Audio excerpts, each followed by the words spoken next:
बहुत वर्ष पहले एक छोटे से गांव में एक गरीब भला ब्राह्मण रहा करता था।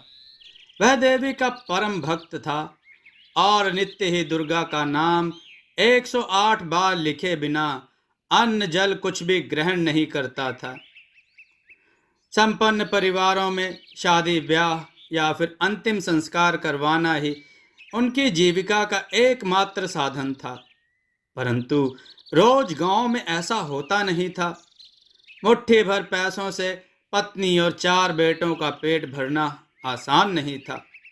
अक्सर वह दुर्गा के आगे अपना दुखड़ा रोया करता। हे दुर्गा माँ, मेरे ऊपर कृपा कर। एक बार जब उसे और उसके परिवार को 2 दिन तक भूखे रहना पड़ा तो ब्राह्मण वन में गया और वहां जाकर फूट फूट कर रोने लगा और देवी दुर्गा को याद करते हुए कहने लगा, हे दुर्गा माँ, कब मेरे दुख दूर करेगी? मेरा परिवार कई दिनों से भूखा है और अब मुझसे उनका दुख बर्दाश्त नहीं होता। उनका भरण पोषण करने में मेरी सहायता कर दुर्गा माँ। जब ब्राह्मण रो रो कर प्रार्थना कर रहा था, तभी महादेवी दुर्गा और भगवान शिव अपने भक्तजनों का कुशल क्षेम जानने के लिए विचरण कर रहे थे। देवी ने ब्राह्मण के रोने की आवाज सुनी और भगवान शिव को उसका पूरा हाल सुना डाला। हे कैलाशपति, कृपया करके इस ब्राह्मण को एक ऐसी हांडी दीजिए जिसमें मुड़की का कभी न खत्म होने वाला भंडार हो, यानी खील का चावल। भगवान शिव ने तुरंत ही एक हांडी देवी के सामने रख दी। देवी ने ब्राह्मण को बुलाया और उसे वरदान देती हुई बोली, हे ब्राह्मण, मैं तुम्हारी आराधना से प्रसन्न हुई। यह हांडी लो। जब भी तुम्हें अन्न की आवश्यकता हो, इसे उल्टा करके हिलाना। जब तक तुम इसे फिर से सीधा नहीं करोगे, इसमें से स्वादिष्ट मुड़की गिरती रहेगी। इससे तुम अपने परिवार का भरण पोषण भी कर सकोगे और जीविकोपार्जन के लिए बेच भी सकोगे।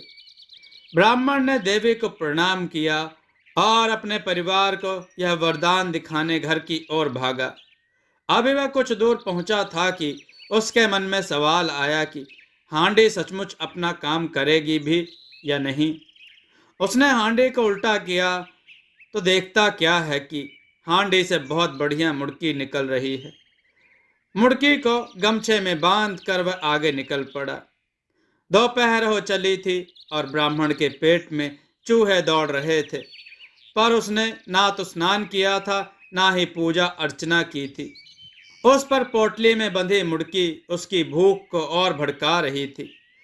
पास में ही एक सराय थी। ब्राह्मण अंदर गया और सराय के मालिक से हांडी संभाल कर रखे रहने के लिए बोला। तत्पश्चात नहाने चला गया। अब सराय वाला सोचने लगा कि आखिर इस साधारण सी हांडी के लिए ब्राह्मण इतना चिंतित क्यों है। उसके पास कई तरह के ग्राहक आए थे, लेकिन किसी भी ने इस तरह हांडी को संभाल कर रखने की ख्वाहिश नहीं की थी। वह हांडी को उलट पलट कर देखने लगा, पर उसे खाली पाकर सराय वाला बहुत निराश हुआ। लेकिन जैसे उसने हांडी को उल्टा करके हिलाया, उसमें से बहुत सी मुड़की गिरने लगी। उसने अपनी पत्नी और 3 बच्चों को झट से बुलाया और पलक झपकते ही सराय के सब बर्तन और मर्तबान मुड़की से भर गए। अब तो सराय वाले के दिल में खोट आ गया। उसने सोचा, क्यों न वह जादुई हांडी उसकी हो जाए। फिर उसने जादुई हांडी के स्थान पर बिल्कुल वैसे ही पर साधारण हांडी रख दी।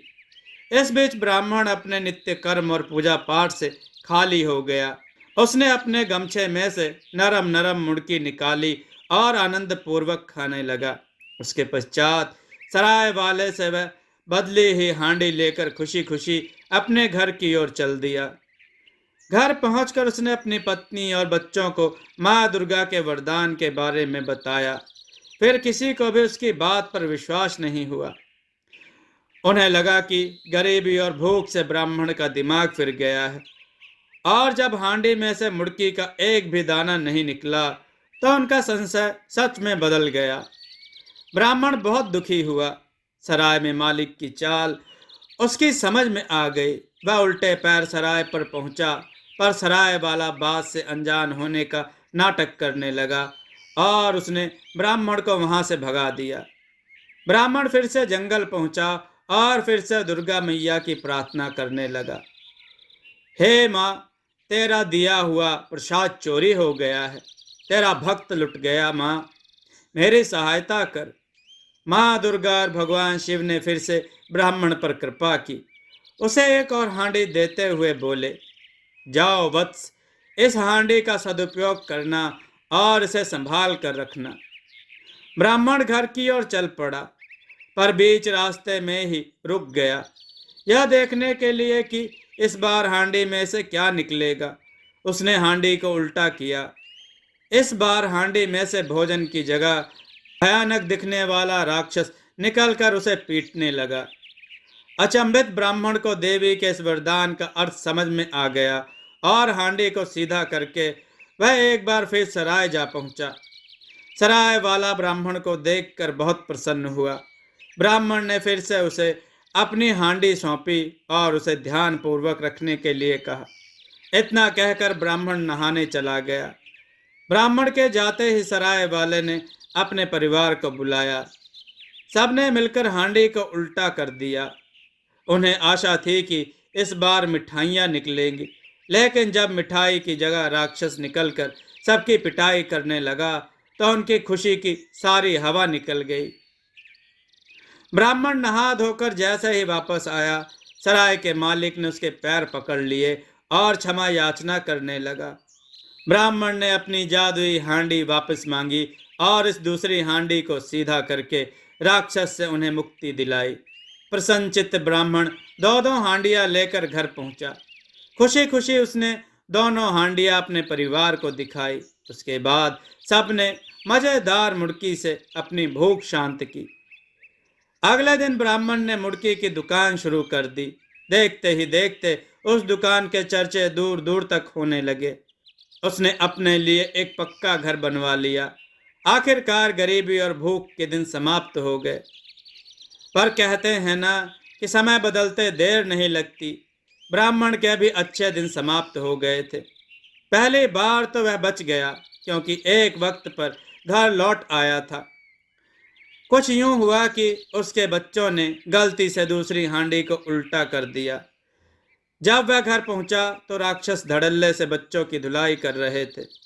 ब्राह्मण ने लपक कर हांडी को सीधा किया और उसे संभाल कर रख दिया, पर दूसरी बार उसके आने में देर हो गई।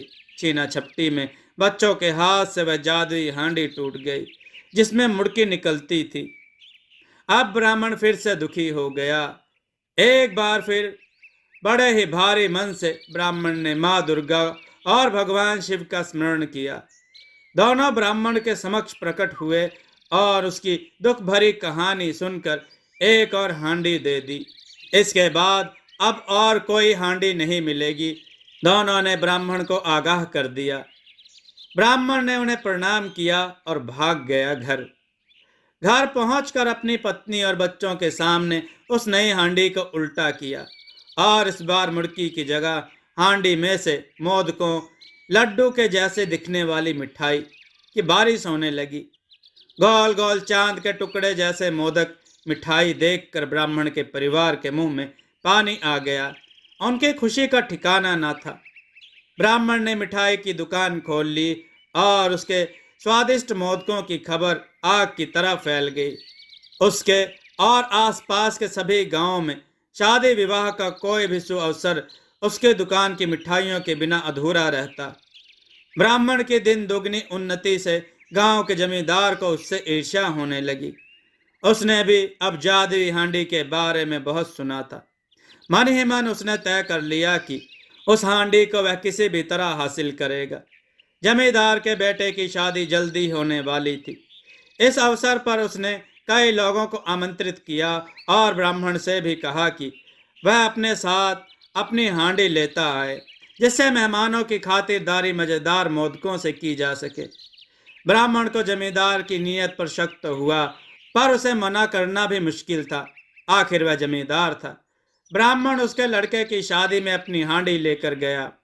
फिर जैसे ही ब्राह्मण की हांडी से मोदकों के 1000 टुकड़े निकले, जमींदार ने उसके हाथ से हांडी छीन ली और ब्राह्मण को खूब बुरा भला कहा और उसे वहां से भगा दिया।